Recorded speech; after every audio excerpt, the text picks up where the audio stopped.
Sneaky Nation, in this episode of Warframe, we have an overview of the new, at least for most of us, frame Nezha. Please click like and favorite if you enjoy as always. If you're new, join us in Sneaky Nation by clicking subscribe for more videos in the future. And let's do this. And here he is, everybody. This is Nezha. A petite and playful facade conceals his frame's immense power. He actually has some really cool abilities that we're going to be going over in a little bit. But just to give you a little bit of backstory from the lore perspective, Nezha is actually based on a character of the same name in Chinese folklore known as the God of Protection, and also appeared in that same story that Wukon's character appeared in, Journey to the West. Interestingly enough, Nezha and Wukon actually fought in that book, and then later they became friends, so thought that was a little bit interesting just to toss some lore in there. We don't normally go over too much of it in the game except for like the quests and whatnot, but I thought it was interesting. Anyways, let's go take a look at the abilities one by one. Now, for his first ability, he has Firewalker, blaze a trail of flames, scorching enemies and cleansing allies. Alright, so Firewalker does exactly what it says it's going to do. It leaves a fire on the ground as you run along. Nezha can keep it going for as long as he wants, essentially, as long as you keep the energy up, because it does drain energy over time. However, it only lasts for 10 seconds, so you have to keep running around constantly to keep it going. You can actually run to where you know the enemies are going to be coming from because they spawn in certain areas. Like, for example, they always come down here, so you can leave a nice rain of fire there. It deals fire damage to the enemies, which is why I'm showing this to you on an infestation mission. And another cool perk is it apparently even removes status effects from allies who run through it, so this is a really awesome ability. It's certainly different than a lot of other ones. It obviously reminds me a little bit of Ember's Ring of Fire, slightly. It's obviously not as big or cool looking, but it's still really cool that you can pretty much put it wherever you want to and keep running around the map. And it's also a little bit reminiscent of Oberon's Hollow Ground ability, which I really like too. This one's definitely unique though, and I'm a pretty big fan of it personally. Next up, we have Blazing Chakram, hurl a flaming ring that burns enemies and causes them to emit a healing blast on death. Reactivate to instantly travel to the ring's location. Okay, so now this one actually has different benefits built into it as well. So basically we're going to throw a ring of fire, kind of like throwing a glaive if you think about it in a way.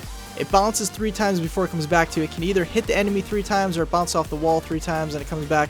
It deals fire damage to the enemy, and if you can kill that enemy within 10 seconds, it will heal you and your allies who are within a certain meter range.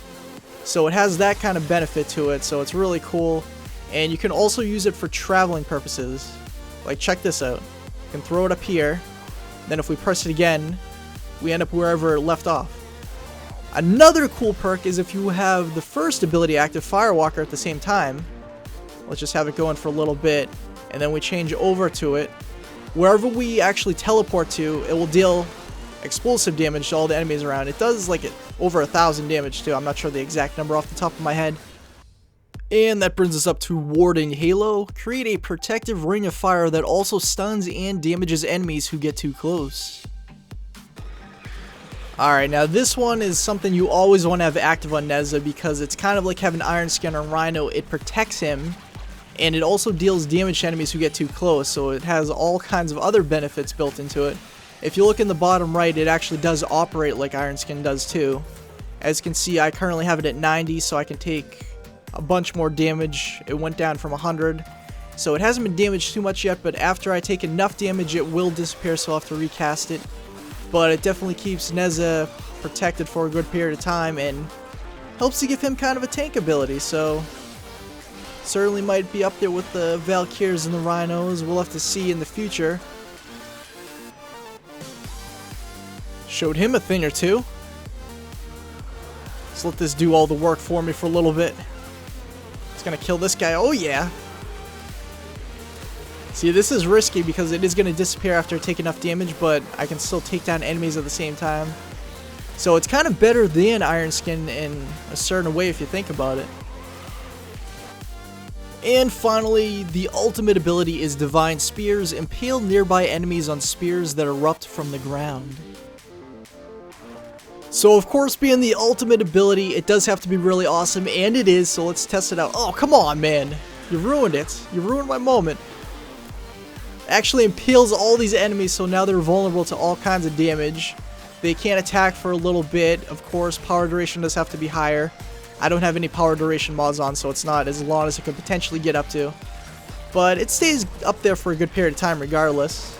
It's just going to be even better after I get my continuity on the PC account and whatnot. But it definitely does help out a lot, especially if you get in sticky situations. If you know where there are a lot of enemies, like obviously on defense, there's going to be a lot of situations like this. And it's kind of like Hydroid's ultimate ability where it basically makes enemies vulnerable to damage. I mean, it's not damaging them over time, but it's freezing them in place. So working together with like a Frost Snow Globe or something, this could be especially effective. And just overall gives you a fighting chance. And now we'll look at his base stats at the max rank of 30. Nezha has a sprint speed of 1.15, so he's pretty quick. Shield, power, and health are all tied at 225, and finally armor is 175. So he can kind of fill a tank role, especially with that third ability. It operates pretty similar to Iron Skin. I don't know how they actually compare if you really mod them both properly. He's potentially up there though with Valkyrie and Rhino for sure. Anyways, let's take a look at the polarity icons here. So in the aura mod slot, we do have the one that matches with the energy siphon. Could also get enemy sense in there. I'm sure there's some other ones I don't have on PC too that could fit there. And there's also one here that will work either with the vitality, redirection, or steel fiber. All three of them could potentially work on him. And then of course the V-shaped, we could put in intensified, increase the power strength. And yeah, I think that's really the only one I ever put in that slot for Warframes. Like, yeah, you could put this one on there in case you go down a lot, but ideally you don't want to get to that point. But anyways, that'll about do for Nezha. I also want to point out that you should come in here while you can and grab these time-limited items that are related to the holidays. Like right here we have the little helper hat, which we can put on our crew bro. That's actually really cool. I'm probably going to equip that onto Harley. They're only 1 credit each, so it makes sense to do it. The only exception to that, however, is the Sonic Core Festive skin, which costs 20 platinum. And it's really not all that bad. I mean, it looks pretty cool.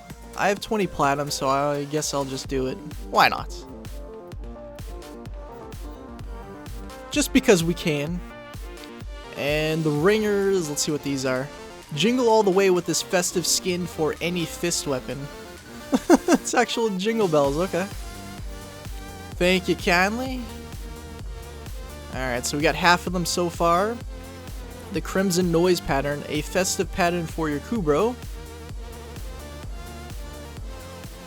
Okay, it's not too shabby. It's certainly a nice little difference from the default look. Another credit.